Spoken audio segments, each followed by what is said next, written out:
Dahil, So, pero have you thought about winning the pageant? Kumbaga, naisip mo na ba na panalo ako dito? dun sa title na pinakamataas, siguro hindi. Hindi ko iniisip na na ako mananalo kasi lahat naman magaganda. Lahat ng mga sisterette ko or ng mga co-candidates ko talagang mga palaban. Ini-enjoy ko na lang talaga yung araw na yon na rumampa, na ipakita ko uli na ito uli si Jeline Javier rumarampa uli sa stage.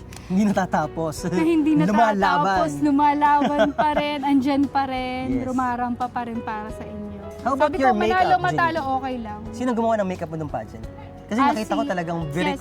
very confident. Alam mo, nanood ako ng pageant eh. Okay. Nakita rin talaga kita. You're wearing the very nice dress na yellow na may... Yes, made by Kuya Corn Taylor. Yes, very ano ka doon, Yeah. very prominent at saka very...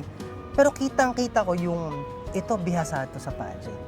Kasi alam mo yung tindig mo at paltik ng... Ayun ko kung naiintindihan ng ibang mga alien. Pero yung paltik ng ulo mo pag paginista, yun. Let's say paginista. So talagang alam na paginista ka talaga. Oh, mahilig din kasi din ako manood ng mga Miss Universe. Nako, number 1 akong idol ng Miss Universe. Yung mga...